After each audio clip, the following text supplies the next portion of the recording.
Es jueves de expresiones culturales y hoy vamos a estar sumergiéndonos en la literatura, en la escritura, en conocer autores y autoras independientes de nuestra provincia. Nos acompaña Isabel Gil y vamos a estar hablando de su última novela. ¿Cómo estás, Isabel? Bienvenida. ¿Cómo estás? Bienvenida. Muchas gracias por invitarme y felicitaciones por los 4 años. Increíble que nos conocimos al inicio y ahora ya han pasado 4 años. Con tapaboca. Sí, como decías, Sofía, no te acordabas de mi rostro porque no lo poco estábamos nos vimos, tapados. ¿no? La mitad de la cara, los ojos. Sí. Ahora la salíamos a hacer un saludito para que nos dejes un mensaje para los 4 años. Qué lindo, sí. Bueno, contanos un poquito tu formación y toda esta escritura previa que un poco hablábamos fuera de cámara para poder llegar, a la novela que es lo que hoy nos convoca. Bueno, yo como decía, soy docente universitaria con orgullo de la universidad pública. Mi título de grado es veterinaria, pero hace 15 años que trabajo en la Facultad de Agronomía, también muy contenta. Hice un doctorado en fisiología animal y bueno, hace mucho tiempo ya que vengo trabajando en aspectos relacionados con la lactancia. A mí me gusta mucho la biología de la lactancia, la fisiología de la lactancia y siempre me gustó también escribir. Pero porque bueno, uno primero es lector, desde adolescente siempre fui lectora y me gustó mucho, pero bueno, después empecé mi faceta docente o científica y bueno, quedó en lecturas y nada más. Pero bueno, empecé primero con libros académicos y ahí como que me encontré, aunque es muy diferente que escribir narrativo, que escribir literatura, pero me gusta mucho igual pasarme sentada en la computadora pensando en las palabras, en ordenar párrafos, en cómo escribir. Y después de ahí pasé a la divulgación científica, que me gustó mucho. Es otro lenguaje también. Y entonces también ese ejercicio de un lenguaje académico o un lenguaje en inglés, porque mucho de lo científico es en inglés, o la divulgación, que es un lenguaje diferente.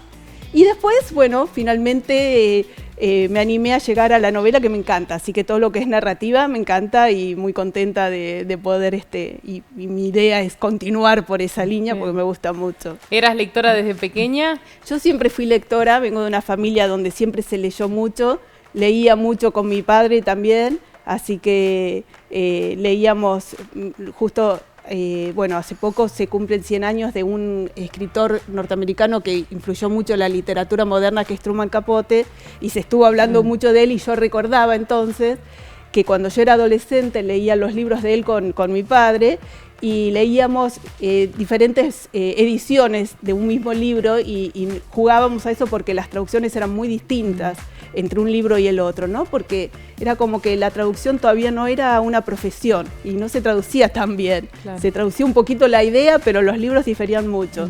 Entonces, bueno, estuve recordando eso y sí, que yo era adolescente muy joven y leía mucho. ¿Hay algún texto en particular que recuerdes?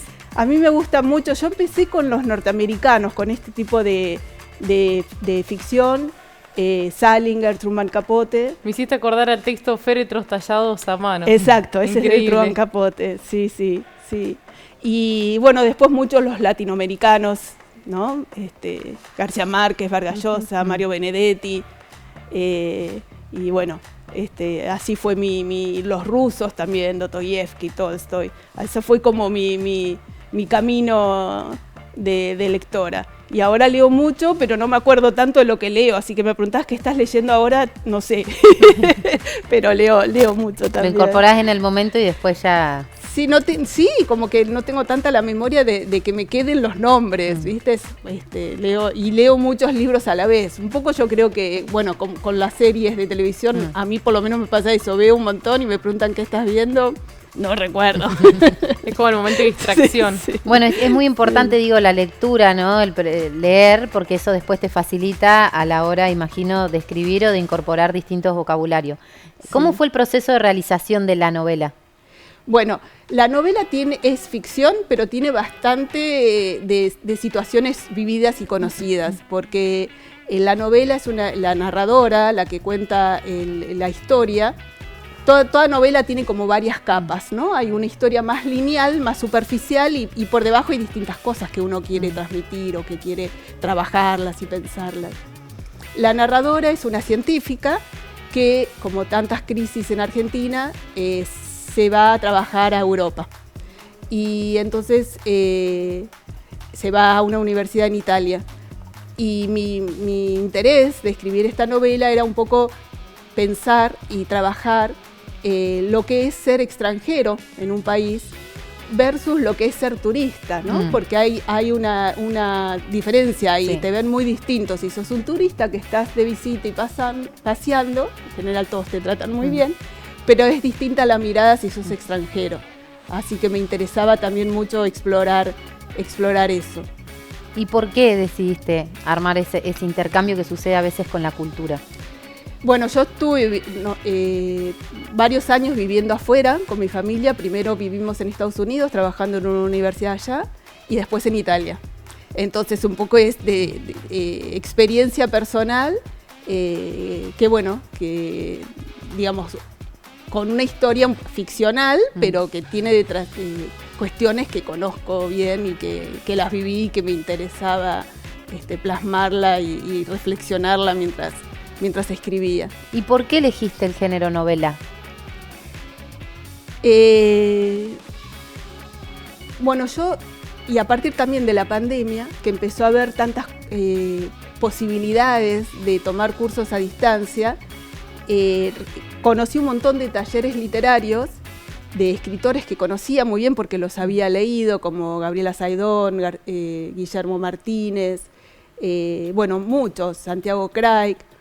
Y a través de la posibilidad de poder hacer talleres en forma virtual, me acerqué más a la ficción. Y bueno, ahí empecé a escribir primero relatos cortos, pero me gusta trabajar la novela porque te da tiempo a crear más los personajes. A mí los cuentos, por ejemplo, me gustan leerlos, pero me cuesta mucho escribirlos, porque todo tiene que suceder en un espacio de tiempo menor. La novela te da la posibilidad de trabajar a los personajes, de que cambien, de que pasen cosas que los hagan cambiar, su comportamiento, su pensamiento, lo que fuese. ¿Cuánto tiempo te llevó a armar la novela? Y me llevó, yo diría, 2 años. Desde que uno tiene la idea y empieza, sobre todo porque era la primera, de empezar a hacer fragmentos cortos hasta que encontrás el tono narrativo. A mí me lleva tiempo eso, mucho tiempo previo de ir viendo el tono. Y si lo escribo en primera persona o en tercera, uno va cambiando mucho también. Sí. Y nunca se escribe desde el inicio hacia el final, uno va escribiendo diferentes fragmentos que después lo vas armando como un rompecabezas de alguna forma, qué va primero, qué va después. Y después hay mucho reescritura, porque en realidad la escritura es trabajar la reescritura. Claro. El primer manuscrito siempre es un borrador, que son ideas que después van a ir evolucionando, pero la palabra se trabaja mucho tiempo, se va como algunos lo comparan como amasar el pan, amasar hasta que va tomando forma y te va gustando el tono que va llevando. ¿Cuántos capítulos tiene esta novela? Mira, tiene capítulos muy cortitos, son como fragmentos, así que tiene muchos, pero está escrito como con fragmentos porque me resultaba más fácil también, más dinámico, ir cambiando los tiempos. Claro, para que no se haga tan extenso. Claro, los tiempos de lo que ocurre, el relato ocurre durante un año y son como fragmentos un poco más cortos. Y un poco eso, ¿no? ¿Qué le sucede? Porque el personaje está como extranjera, sino trabajando en una universidad, pero los fines de semana recorre el país, recorre Italia, y ahí la ven como turista. Claro, entonces, y ahí cambia. Sí. Isabel, ¿vos estás conforme cuando terminás de escribir? Le pregunto siempre a quienes nos acompañan, los autores y autoras, y cuando terminan ese final que decís, bueno, ya está, ¿vos te sentís conforme o decís...? Es muy difícil decir ya está, porque uno lo reescribe al infinito. Un momento uno se cansa y lo que yo hago es hacer lo que se llama clínica de textos, que es trabajar con alguien, un escritor que ya tiene un recorrido y que uno lo conoce y entonces te lee todo el texto y después tenés como una devolución y una mirada del otro, porque por lo menos a mí también es difícil saber si está, te da dudas, a mí por lo menos, ¿no? no, me lleva mucho tiempo. Pero todo ese proceso es el que más disfruto. Me gusta más todo ese proceso que el primer manuscrito. ¿Los momentos de inspiración en qué momento del día se dan? En el momento que escribiste la novela. ¿A la madrugada, a la mañana, a la noche? Yo trabajo mejor a la mañana. No muy madrugada, desde las 7 de la mañana así hasta las 10, 11. Después llega un momento que no puedes, no puedes seguir por el cansancio en la cabeza, ¿no? Pero también depende en qué momento estés. Los primeros textos son como más trabajosos, por ahí estoy toda una tarde o un día y avancé una línea. Y después cuando ya estoy retrabajando, son distintos tiempos.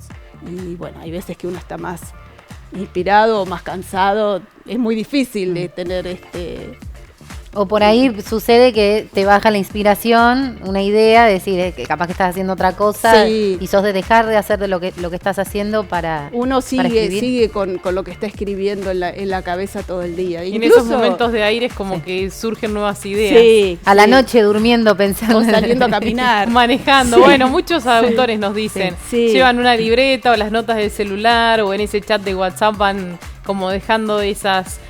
pequeños hilos conductores que después van a volcar en la historia. O escuchás algo, lees algo y te sirve. O incluir. O algo que te gusta y lo anotás por ahí después te sirve. Sí, pasa eso. ¿Y el título? Ay, no traje mis anteojos, me vas a pedir que lea y deje los anteojos. Ahora los vamos a buscar. Ahora alguno de los compañeros lo busca. Sí. ¿Cómo es el tema del título? Que a veces algunos arrancan por el título y otros es a veces lo más complicado. Sí, el título es difícil, porque es toda una decisión. Pero bueno, en este caso yo tenía otro título que tenía que ver con lo de ser extranjero, pero bueno, finalmente quedó este título porque uno de los personajes es una investigadora mayor, pero no tan grande porque está trabajando, digamos, que la llaman la señorita.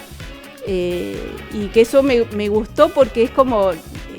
está simbolizado todo el machismo, todo, claro. ¿No? A la mujer que no se casó y ocurre así en Italia, es así, de hecho está basado en una persona que conocí, que le decían la señorina, era doctora, era la directora del departamento, era una persona con mucho respeto académico, pero a la hora de referirse de ella era la señorina, una señora que parecía una abuela de las de antes, digamos, porque con el rodete blanco, siempre con delantal, que parecía más bien una maestra. Y bueno, era como un personaje. Entonces yo, cuando empecé a pensar la novela, pensé, algo tiene que suceder con ella, porque bueno, realmente... Y ella con una sonrisa, una media sonrisa, o con una sonrisa leve, era como que en el caso de la novela es como que trata de ayudar a la extranjera, pero nunca termina la extranjera de entender porque son medias palabras o son muecas, entonces un poco eso, ¿no? Lo que uno no termina de comprender, porque otro idioma lo puede entender, puede entender la palabra, sobre todo el italiano, que no es difícil de entenderlo, pero sin embargo los silencios... las señas son distintos en diferentes... Sí, toda la cuestión corporal que también comunica y que uno no comparte como ese nexo, si se quiere, desde la educación o los lugares que se están habitando y puede generarse esto, la falta de entendimiento. Sí. ¿Ella es la mujer que está ahí en la tapa? En la portada. En realidad no, pero es bastante similar, sí. ¿Y es el primero, te imaginás? ¿Un segundo, un tercer libro? Estoy trabajando muy contenta en otro proyecto que no es novela, sino es una crónica de no ficción, que también me gusta mucho porque es como unir un poco la parte, no es académico, pero un poco la escritura anterior que tenía, que es investigar, hablar con personas, hacer reportajes. Y hay un poco el nexo esto con Truman Capote, Rodolfo Walsh. Exacto. Así que leyendo mucho de vuelta todo eso, y por eso también es que A Sangre Fría, que es la primer novela de no ficción, que por lo menos así, que lleva el título de no ficción, me volví a todas esas lecturas y bueno, trabajando en eso que me gusta mucho. Decidiste embarcarte. Sí, sí. Isabel, mirando acá un poco la novela, ¿a qué hacen referencia estos dibujos? Todos esos dibujos, esta es una editorial muy linda, es una editorial que además, digamos, hay distintos tipos de editoriales, ¿no? Está la editorial que se llama de autor, donde uno lleva su libro y digamos, te lo imprimen, Sí. y están las editoriales que tienen una colección específica que uno manda su manuscrito y te lo leen y te lo aceptan o no te lo aceptan. Entonces, esta editorial lo que tiene de particular es que a todos sus libros les hace los dibujos de acuerdo a la historia, que la hace la editora. Y después te acompañan en toda la parte que es lo que más cuesta a nosotros los escritores, que es la parte de difusión, de distribución en las librerías, porque eso lo logran las editoriales y no sí. uno como escritor. Claro. Y entonces esta editorial tiene este tipo, se caracteriza por cada libro tener sus dibujos en particular. Y estos son todos dibujos que se relacionan con la novela. Historia. Porque hay cabras, porque la investigadora trabaja en la parte genética de las cabras, entonces hay dibujitos de cabras, hay dibujitos de ADN, de los tubos de ensayo de laboratorio, todo eso. Sí. Qué interesante. ¿Te sentiste cuando estabas allá en Italia, cuando tuviste esta experiencia, ¿no? de experimentar, ¿no? con otra cultura? ¿Ya estabas pensando en decir, yo esto lo tengo que escribir, todo esto que está pasando acá, lo voy a escribir, lo voy a dejar volcado en algún lado? No lo pensaba, pero sí lo vivíamos como una experiencia fuerte, porque esto es un fragmento, ¿no? Uno cuando escribe, aunque sea algo, siempre ficción aparte, y siempre hay cosas que conoce o que es realidad, porque uno escribe desde uno, pero uno tiene que hacer un recorte de la realidad y no querer incluir todo, porque si no tendría un hilo conductor que fuese narrativa.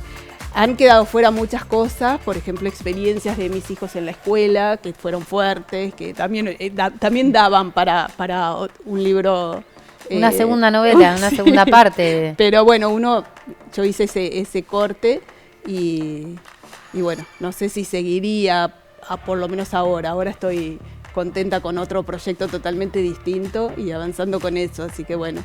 Qué increíble la versatilidad como autora, ¿no? De poder ir escribiendo novelas o acercarte a distintos proyectos, como en este caso la no ficción, para poder, de la investigación, distintos aspectos de la literatura y la escritura. Sí, y además darme cuenta que me servía todo lo anterior, claro. Porque que es de no ficción, toda la parte que es de investigación, si bien es otro tema y es otra forma, pero bueno, se complementan. Sí, se complementan. Y tu historia, digo, académica, tu profesión también te imagino que te ha ayudado muchísimo al escribir, ¿no? Al estar en la investigación, en la extensión, en la universidad.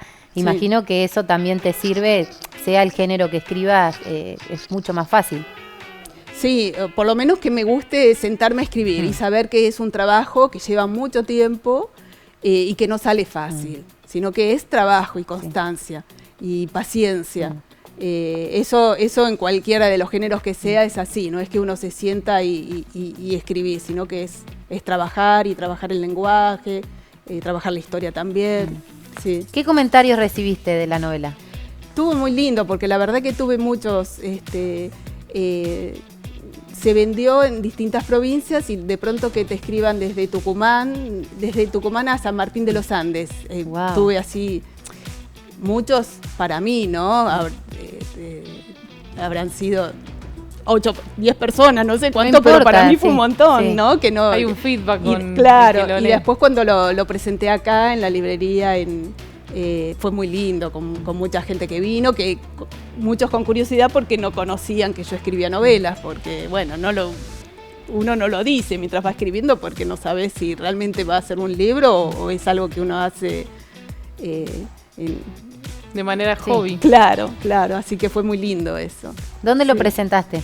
Primero lo presenté en Buenos Aires, que estuvo muy lindo también, ahí acompañada por la editorial. Y después lo presentamos en la librería, Fahrenheit, en realidad la 451, que es la otra librería de la otra sucursal. Y bueno, después en la Feria del Libro de cuando fue acá en el Medasur. En el Medasur, sí. La verdad que es muy interesante. ¿Vas a leer alguna partecita? Bueno, dale. Veo que está señalado, no quería... Sí, señalé 2 partecitas, a ver si yo leo la primera y después si quieren leo una partecita más. Pero bueno, leo el principio como para que... introducirnos claro, la historia. Bueno. Ese lunes de agosto debe haber estacionado su Fiat 600 muy temprano.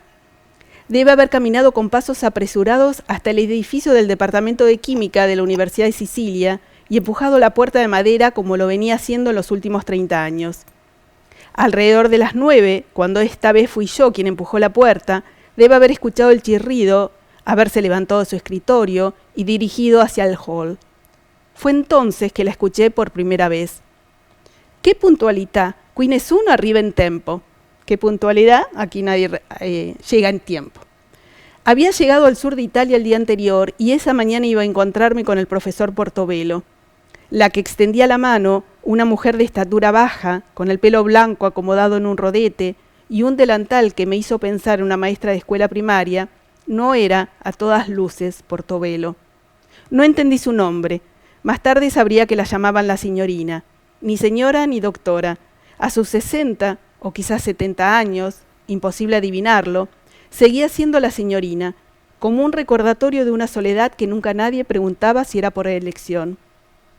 Prego, prego, se acomodi, siguió diciendo, y más por sus señas que por las palabras, comprendí que me invitaba a pasar.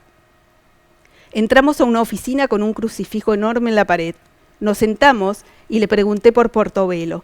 Contestó que le había encargado que me recibiera a ella, y sin dar ninguna otra explicación volvió a hacer señas, esta vez para que la siguiera por un corredor que tenía oficinas de un lado y un ventanal del otro. A través del ventanal se podía ver el único auto estacionado. Hacía mucho que no veía un Fiat Bolita. Llegamos al final del corredor y abrió la puerta de la derecha. Dijo con voz suave: «Este es su laboratorio, lo están refaccionando». Debe haber visto mi expresión de sorpresa y se debe haber preguntado qué motivos me habrían llevado a cruzar el Atlántico. Había dejado el instituto donde trabajaba en Buenos Aires para participar en un proyecto de la Unión Europea y mi laboratorio, descubría en ese momento, era un baño de 2x2 en demolición. No dije nada, no supe qué decir. Volvimos en silencio y al igual que unos minutos antes, entramos a su oficina y nos sentamos. Intentaba procesar si lo que había visto era un baño en demolición o un laboratorio en construcción. Un baño-laboratorio no era de ninguna manera lo que había esperado encontrarme. Bueno, empieza así con una gran desilusión. Y después... Imposible no imaginar, ¿viste? De todo el relato te vas imaginando todo. El espacio, a ella, cómo la describe. Sí. ¿Qué ibas a decir después? No, bueno, no sé... Quería saltearme, bueno, bastante y por ahí leer un poco también de cuando ella sale los fines de semana, ¿no? Esto, bueno, lo empieza de turista. Claro, con que es la otra parte. La otra parte, Uh-huh. Sí. La casa de Lisa y Tony era un edificio de piedras blancas de estilo normando, enfrente de una iglesia. La puerta de calle daba a un patio interno repleto de macetas con flores de colores que supuse serían geranios. Subí por la escalera angosta, acompañada de Lisa, que había bajado a recibirme. Al abrir la puerta, quedé impactada por el contraste entre lo antiguo de la planta baja y lo moderno del departamento. Los pisos de madera, las esculturas y un ventanal que miraba a la iglesia. La combinación perfecta entre clásico y moderno. Un rato más tarde llegaron los amigos, algunos los conocía del almuerzo en el taller del día anterior. En total, éramos 8 en la mesa que prepararon en el balcón terraza, que estaba cerrado con un plástico transparente que protegía del frío invierno. No había previsto una cena tan elegante. En mi casa, los años que festejábamos, mi familia lo hacía de forma más casual. Para Liz y Tony, aunque estaban entre amigos, era un evento serio. Mi vestido negro, que me había parecido acorde a un encuentro de Navidad, mirando a mis anfitriones y sus amigos, me hacía sentir una turista que perdió la valija en el aeropuerto y se puso lo que llevaba en el bolso de mano. La cena de Navidad es así, dijo Lisa cuando le comentó que me gustaban sus platos de porcelana y los cubiertos de plata. Año Nuevo es diferente. La primera ronda de vino me mareó un poco. Había una cantidad de comida increíble. Entrada, primer plato, plato principal, postres y al final los dulces. Por unos cuantos días no tendría que preocuparme por volver a comer. Lástima que el trabajo no lo conseguí cerca de ustedes, le dije a Tony en un momento que entré a la cocina a ayudar. No respondió. ¿Ellos también me hubiesen tratado distinto si hubiese venido como extranjera a trabajar? Pasada la medianoche y después de tanto vino y comida, cuando se estaban yendo todos los invitados, les dije que volví al hotel. Insistieron en acompañarme. Caía una suave nevisca cuando salimos y de a poco las calles empedradas se teñían de blanco. Una semana después, con ganas de quedarme, volví a tomar el micro, esta vez en dirección al aeropuerto. Salvo por unos pocos minutos, el avión no se sacudió. En el aeropuerto de Palermo esperaba el chofer de la semana anterior, con quien combiné por teléfono el horario de arribo y por la fila en la parada de taxi supe que había sido una decisión acertada. Era de noche cuando entré al departamento vacío y dejaba de ser turista para volver a convertirme en extranjera. Wow. Excelente. No, las sensaciones que seguramente deben estar combinadas de la experiencia tuya más lo que va traduciendo la ficción, la novela, la verdad que están muy bien explicadas. Bueno, gracias. Me gustó. Sí. Sirve como catarsis también haber escrito la novela porque uno lo va ficcionando y va inventando personajes, entonces, bueno, algunas cuestiones que fueron medias traumáticas se van diluyendo. Se suavizan. Sí. Sí. La verdad que es un placer tenerte, Isabel, las puertas abiertas cuando quieras el encuentro de tarde y espero que puedas seguir escribiendo. Bueno, muchas gracias. Sí, voy a valor muy lindo. ¿Dónde podemos conseguir este libro? Bueno, en la librería se consigue acá. Bien. O por internet también se consigue. Genial. Sí. Así que los tenemos que buscar con su leve sonrisa. Sí, muchas gracias, chicas. Muy lindo verlas. Gracias, Muy bien. Isabel. Nos acompaña Isabel Gili, ella es escritora, estuvimos charlando sobre su primer novela, pero no la única ni la última, así que pueden encontrar, como decíamos, en cualquier librería o a través de internet con su leve sonrisa. Ahí está la portada de este libro, del que conocíamos un fragmento, el comienzo y también un poco avanzada la historia. Da ganas de leerla, así que los y las invito a que lo hagan. Nos vamos a ir a una pausa y enseguida volvemos con más Encuentro de Tarde.